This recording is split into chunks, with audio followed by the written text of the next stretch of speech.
Everyone, বড়মার কাছে গিয়েছিলাম। আমার সাথে একটা অবাক করার ঘটনা ঘটেছে। আমাদের তো বলেই দিলাম যে কোথায় গিয়েছিলাম, চলো ভিডিওটা দেখতে থাকো। অনেক দিন ধরে একটা জায়গায় যাব ভাবছি, কিন্তু যাওয়া কোনো প্রকারে হচ্ছিল না। হয়তো উনি ডাকছিলেন না, তো আজকে ফাইনালি যেতে চলেছি। আর আজকে দিশা আমার সাথে নেই, আছে আমার সাথে গুবলু। চলো যাওয়া যাক, তোমাদের সাথে পুরো ভিডিওটা শেয়ার করব, দেখতে থাকো। ট্রেনে উঠে পড়েছি, এবারে যাওয়া যাক। আমি পুচকুকে নিয়ে বসে গেছে। সামনেরটা হচ্ছে মৌসুমী আর ওটা হচ্ছে প্রিয়াঙ্কা, মৌয়ের বন্ধু, মানে প্লাস আমারও বন্ধু এখন। তো চলো, চুচুড়া এসে গেছি। জয় বড় মা।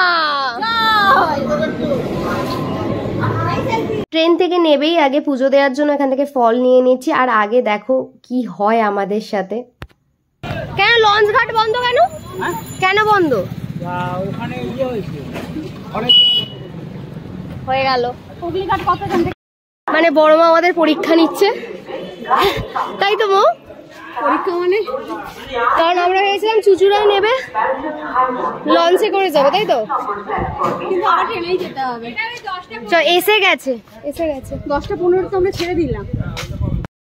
আবার একটা ট্রেন এসে গেছে, যেতে যাচ্ছি। আমাদের ছোট্ট আমরা ট্রেন থেকে কিসের জন্য নেমেছিলাম?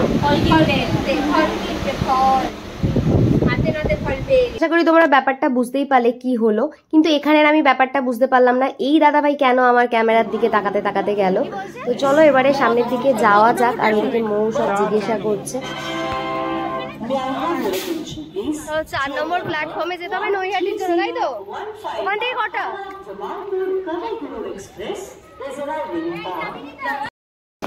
নাবজি ট্রেন নম্বর ট্রেনে উঠছো?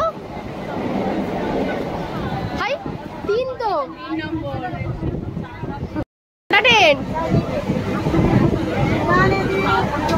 ট্রেনের মধ্যে সব থেকে পুচকু ছিল হচ্ছে আমাদের মৌসুমী, যে হারে মানে চিন্তার পর চিন্তা করেই যাচ্ছে, মানে ট্রেনে উঠছে কটা গুনছে, মানে বাচ্চাদের মতন কথাবার্তা বলছিল, যার জন্য আমরাও একটু মজা করছি। নৈহাটি স্টেশনে এসে গেছি। এবারে বললো হাঁটা পথে 2 থেকে 3 মিনিট, দেখা যাক।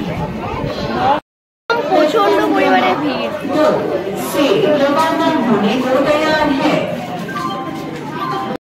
এই তো এইখানে রে এক্সিলেটর আছে, বাট কাজ করছে না। ভিড়টা কিরকম ছিল বুঝতেই পারলে, যেহেতু শনিবার ছিল আর সেদিন অনেক কালী পুজোও ছিল। তো বেবারে গেলে হয়তো একটু ভিড়টা কমও পেতে পারো। এই যে সোজা রাস্তাটা ধরে যেতে হবে, আমরা হেঁটেই গিয়েছিলাম, তোমরা চাইলে টোটো করেও যেতে পারো। তো এখানে দুপাশারই দোকান পেয়ে যাবে। আর চলো আগে যাওয়া যাক, মায়ের দর্শন করা যাক। আর এখানে ওরা সব ডালা নিয়েছিল, সবাই মোটামুটি ফল টল নিয়েছিলাম। আমি বাড়ি থেকে সমস্ত কিছুটা গুছিয়ে এনেছিলাম, তাও ওখান থেকে আমি ডালা নিলাম। চলো সামনের দিকে যাওয়া যাক। আর এই যে আমার পুরো ঘেমে নিয়ে একেকার হয়ে গেছে। এখান থেকে মায়ের জন্য শাখা আর কলা নিচ্ছিলাম। খালি ভাই আর আমরা এখানে বসে আছি, এত রোদ্দুর ধারণার বাইরে। লাইন দিতে দিতে সামনের দিকে চলে এসেছি। লাইনটা ছিল মানে তোমরা যদি চাপাতলা চিনে থাকো, তো চাপাতলা থেকে প্রায় রাজগঞ্জ স্টোপকে ওদিক পর্যন্ত মানে লাইনটা ছিল।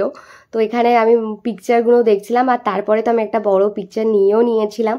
তো চলো সামনের দিকে যাওয়া যাক। আর যেহেতু খালি পায়ে ছিলাম, সবাইরই পা পুরো তেতে আগুন হয়ে যাচ্ছিল।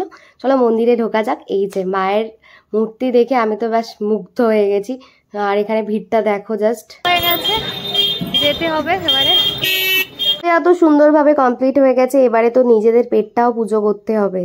এখানেই হলো আসল ঘটনা। সকালবেলা তো গোপালকে সেবা টেবা দিয়েই এনেছিলাম। তো এখানে আমরা যেহেতু সবাই খেতে বসবো, তো আমি ভাবছিলাম কিভাবে ওনাকে সেবা দেব। তো তারপরেই আমার চোখটা গেল ঠিক ব্যাগের দিকে। আর ওখানে দেখি এই অ্যাপেলটা পড়ে আছে। পড়ে থাকাটা বলা ভুল, কারণ উনি হয়তো বড় মাই হয়তো ওটা রেখে দিয়েছিল। কারণ সবার মানে যে ঝুড়িটা করে আমরা ওখানে ডালাটা দিয়েছিলাম, ওখানে সবার ফলগুলো মানে বড় মার কাছে পুরোহিত নিয়ে নিয়েছে। তো ওখানে দেখি একটা আমার মানে একমাত্র আমার কাছেই ওই আপেলটা রেখেছে। তো ওখানে মৌ বললো, দেখ তুই খুঁজছিলিস তো, এটা দিয়েই তুই গোপালকে দে। তো এই ভেবে খুব মনটা খুশি হয়ে গেল। তারপরে আমরা সবাই মিলে খেয়ে নিলাম। তো এখানটা আমার মানে কি বলবো, আলাদাই একটা অন্যরকম ফিলিংস কাজ করছিল। চলো খাওয়া দাওয়া হয়ে গেছে, এবার নিচের দিকে যাওয়া যাক। তখনও আরও সব বাড়ির জন্য পিকচার টিকচার নেওয়া বাকি ছিল, সমস্ত কিছুটা নিলাম, নিয়ে এবারে ওইদিকে যাওয়া যাক। আর এখানেই দেখুন, দেখে কি চিনতে পারছো? এনাকে দেখতে গিয়ে আমাদের একটা ট্রেন পুরো মিস হয়ে গেছে, সেটা নিয়েই আমরা এখানে হাসাহাসি মজা করছিলাম। কে ছিল বলো তো, দেখি তোমরা কজন চিনতে পেরেছো দেখি কমেন্টে। এবারে কি হবে? অনেকক্ষণ ওয়েট করার পর একটা ট্রেন এলো, এবারে আমরা ওইদিকে ছুটছি। এই যে ট্রেন এসে গেছে, চলো এবারে আমরা বাড়ির দিকে যাওয়া যাক। আর আমাদের তো চোখ মুখের অবস্থা মানে কি হয়ে গেছে। মেয়েরা থাকলে তো সমস্ত কিছু গসিপ হবেই, তো একে আগে ঘুম পাড়িয়ে দিই, কারণ এইসব কথা গোপালের কানে যাওয়াও খারাপ। তো চলো এই দেখতে দেখতে গঙ্গা দেখতে দেখতে চলে এলাম। তারপর আবার ট্রেনে উঠতে হবে, এই যে আমাদের মুখের এক্সপ্রেশন থেকে বুঝতেই পারছো। তো ওখানে মৌ হাত দেখাচ্ছে আর এখানে ছন্দ ছাড়া হয়ে বসেছিলাম। তো ট্রেনটা প্রচণ্ড ভিড় ছিল, আর এখানে তো ইনি ভাবতে বসে গেছে যে কতক্ষণে বাড়ি যাবো।